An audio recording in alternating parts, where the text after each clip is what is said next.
cross-platform gaming, there's a couple games that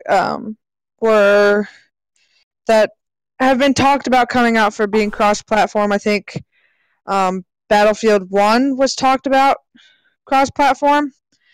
One of my biggest things is, should it just be between Xbox and PlayStation 4 and cut out PC? Because I'm pretty sure there has been a game out before that was a cross-platform where PC had just this unreal advantage with the ability to use a mouse and being able just to swipe a mouse, quickly turn around, and shoot somebody, and then quickly turn around again. We don't have that for console. You can turn the sensitivity up to a 10 and still not be able to turn around that fast. And also, my big thing is that, and I'm sure Justin's going to be really mad about what I'm about to say, I don't like PC gamers for one reason. I play PC games, I will say this. I find a lot of cheaters in PC games. Like what the game we talked about earlier with Overwatch. There have been over 500 people on PC banned multiple times from Overwatch for cheating in-game. Even more from Doom. Even more from God, the game. I can't. Dark Souls 3 that came out. I just think it would be unfair to have PC in with cross platforms. I understand a lot of people think that everyone says the PC is the master race. Whatever, I don't care. I say honestly, it's just a bunch of people that can put in a code in a command box and, hey, look, you have the most powerful sword in the game. Great, that's awesome. What do? I have to work for it. The last game I remember cheating on was in my console was either GTA 5 or Saints Row. And that's just because they gave you the option. I can't just do that on my console at all. I'm not gonna lie, yes, I have cheated in games, but it's not multiplayer games. I've played through Fallout 3 on my Xbox 360, and now I'm playing it on my PC, and I'm going through on God mode just for basically shits and giggles. So I can pretty much just been running out without clothes on. Is basically what I've been doing.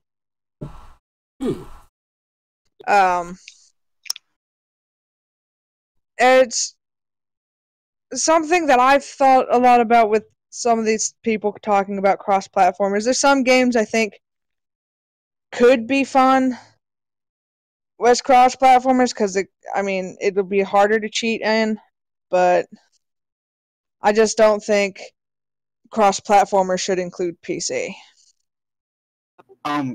Just real quick caveat, Microsoft has said when they start allowing Xbox One players and PC players to play, PC players are going to be met with a bottleneck to perform at the level of the Xbox One. With that being said, also to move on about the hackers and cheaters, it is a virus that spreads like a plague in the PC realm. I will agree with that. But with the PC realm, a lot of times you're in dedicated servers. Those dedicated servers will ban a MAC, not an IP address that can be changed by hitting a reset button if you have AT&T's DSL, but a MAC, which is on your motherboard. It will go through, and as soon as you connect and read your MAC number, you're done. You're not playing there. You're not doing it. I've ran a server before for American Armies and American Armies 3. In doing so, we have sat and watched people blatantly hack. Went in, banned the MAC address, never seen them again. The only way to do that is if you have another computer, and if you're caught doing it again, the MAC gets banned as well. I understand that you're very worried about the ability for us to turn around quickly and the mouse being used like that. I understand that, and I know that your sensitivity only goes so high on a joystick.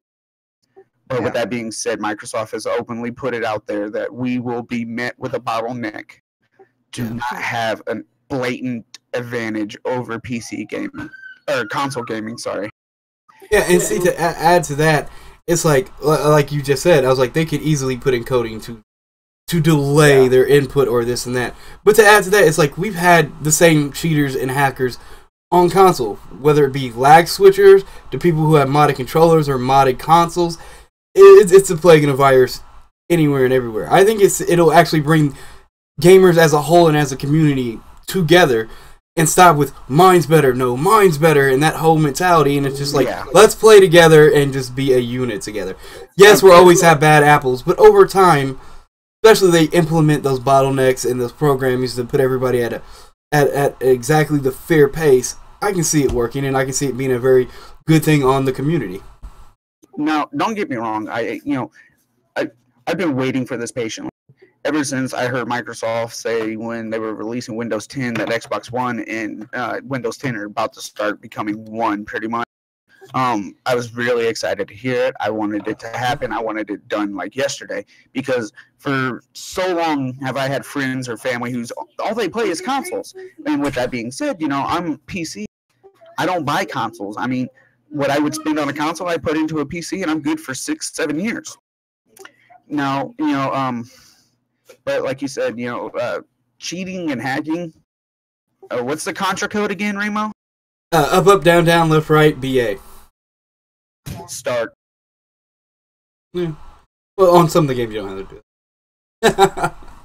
I mean, if all the issues that you see with PC gaming or console gaming, we can pretty much say, God damn it, Contra, it's your fucking fault. Yeah.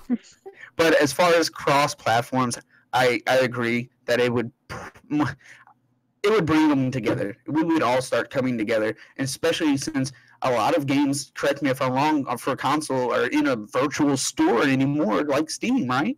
Yeah, basically everything that comes out is cross-platform already, and it would definitely bring the shelf life of a game higher. Instead of PlayStation 4 has its own server, Xbox has its own, and PC has its own.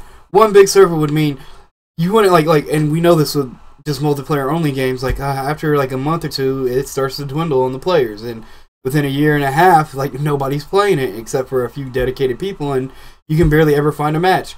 When you bring all three of those together, that would pretty much eliminate that to a degree. Oh, and you also got to stop and think about this.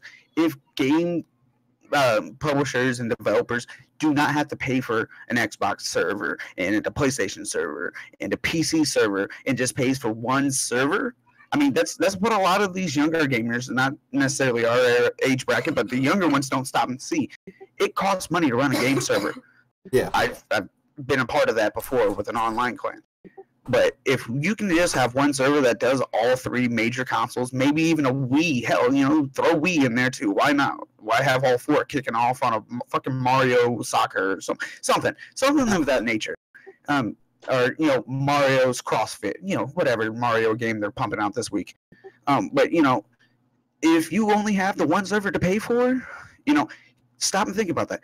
You're probably going to start seeing less of an initial price for a game too. And we start getting back to those days of $50, $40, $30 games, because now like on PC.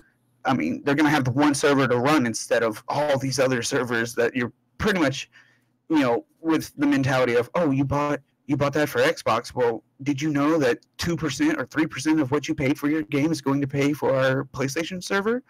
Because you no longer have console exclusive games. Yes, there are PC exclusive games, but if you stop and look at those games, they're pretty much poison anyway for your social life and your mental health. Yeah, it would bring us together as a community. Well, in my eyes, this is just my humble opinion. It bring us together as a community. It would help us actually police cheaters and hackers, I think, and it would make these servers last a hell of a lot longer and give a better shelf life to a lot of these multiplayer games, which we'll get into on my topic later on. Well, At the same time, you would still have to have, I would think, multiple servers, or else you're going to run into the same issue as some games that have like a larger server and then they lag really bad. Rather than, so I honestly don't think that having one server that can hold all platforms will necessarily bring down the price. Because let's face it, once you have games at a certain price, I don't see them going down. For just because they've added a server that can hold all platforms.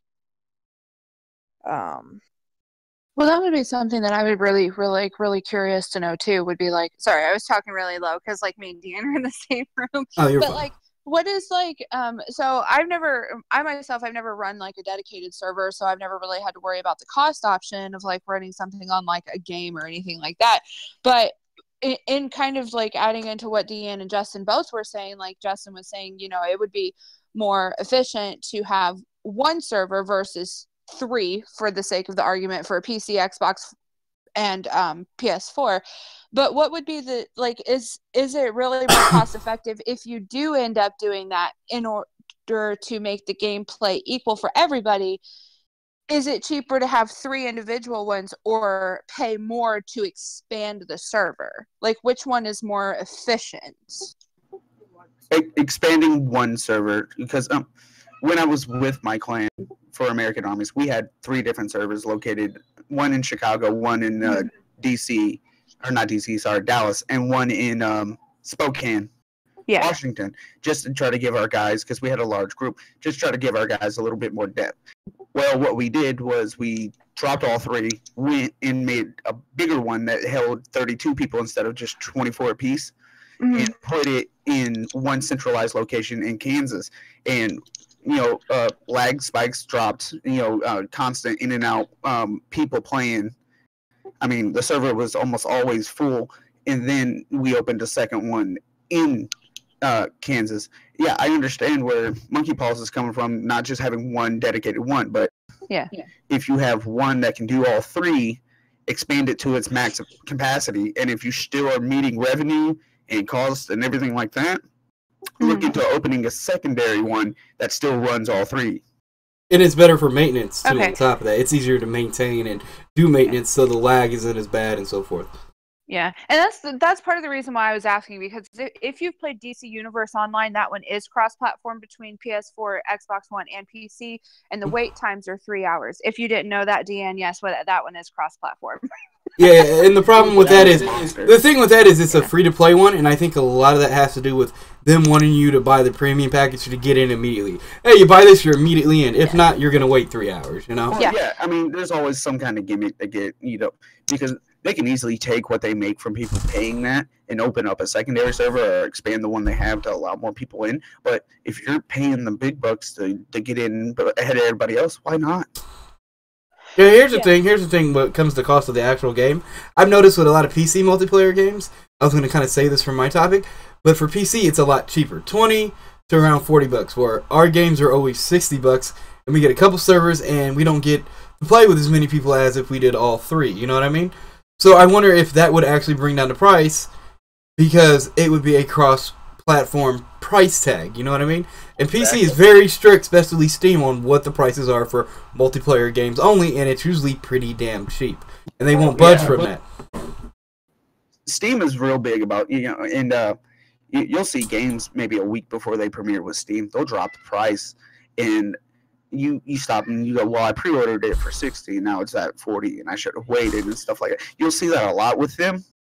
And then, you'll hear about your buddy who has the Xbox One. He's like, man, I paid 60, but I only paid 40 for it. And, it, like you were saying, I think a lot of PC games, I think they talk with the people distributing them at, hey, what are you willing to let this go at?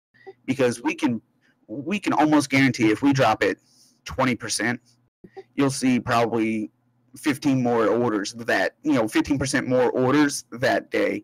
And it's really an interesting thing to watch just from the economy base from it. I mean, I think that's another reason why, you know, a lot of people are making the switch over. Like, they have a console, but they also play PC because some games are a little bit more affordable for PC because of that reason. It really is, and having them all on the same server platform and coming out at the same time, I think because of Steam and the fact that, like, it's this, that, they would actually drop the cost, maybe, hopefully. Well, see, this is coming from like a financial background on it. I think what it is like Xbox One and PS4, we pay, like, let's say that we pay $60 for a game, but the overall, let's say that the budget for a game, which this would be like a really crappy game, but let's say that the budget was like 100,000. I think what they do in determining like you know, what the prices need to be for each is that they kind of project out a forecast, like, okay, this is how many consoles that have been sold for PC or for Xbox One, and this is how many have been sold for PS4. This is the amount of people that we're expecting to buy this. This is how much we spent. And this is the number of people that are more likely to play it on PC. And so they look at it and they say, okay, well, most of our sales are going to come from PS4 and Xbox One. So they're like, we're going to, you know, give that to them for full price, but we're not going to make PC players do that, because there's not as many of them that are going to play it. Most of the gaming comes from console gaming. But not only that, PC's kind of at an advantage because of things like Steam. They don't have to actually worry about putting as many versions of a PC game on a disc. And I think that's where a big part of our price is coming from. Because as you mentioned in one of yours, discs are becoming outdated. A lot of PC games, they're digital downloads. I know that, you know, as Justin said, Microsoft is trying to move to that, where, and PS4 as well, you know, with Sony, they have the store that you can go to and download a digital version. But at the same time, it's still $60 when you buy it in the virtual store versus like GameStop or some other place. See, and I think that's what it's coming down to, is that because they know that they can make up their revenue and the costs that were associated with developing the games that us gamers are demanding, that's why the Xbox One and PS4 versions are more expensive. See, because they know they wouldn't make that up from PC. The thing with that is, when it comes to console, and yes, they're trying to get away from discs, this and that, but it still only takes $1 to stamp on the coating onto a disc, and for the plastic for the case and to be shipped out. It's literally $1 for each game to be put on disc. Right, but literally for them to create a version of any game for Xbox One or PS4, it is way more expensive to create that game than it is for PC, because it's a lot more than just coding. You see what I mean? Well, like, there's a lot more that goes into it. They still just stamp it out for $1, and we still have all those versions. Like right now on Xbox, I can go on and get the deluxe version of Dark Souls, the regular version of Dark Souls, or you know what I mean? It's still the same coding that they're still putting up on the virtual stores that they can just stamp out for $1.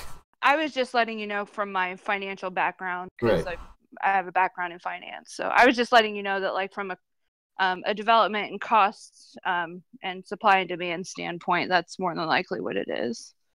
And the thing is, don't you? Yeah. What were you saying? Oh, just a quick little side note. I know it's not talking about the finance and stuff like that, but in China, there was only digitally released. It's a new Resident Evil loosely. Umbrella Corps. That's the name of the game. Thank you. But it was just released in China. There's no hard disk for that, and it's causing quite a stir. Oh, is it now? Yeah, I saw it trending today on Facebook. Yeah, people like to have that physical media. I'm one of the type of people that do. Just so if anything happens, I have that copy in my hand. I'll physical your media. Oh, come on, baby.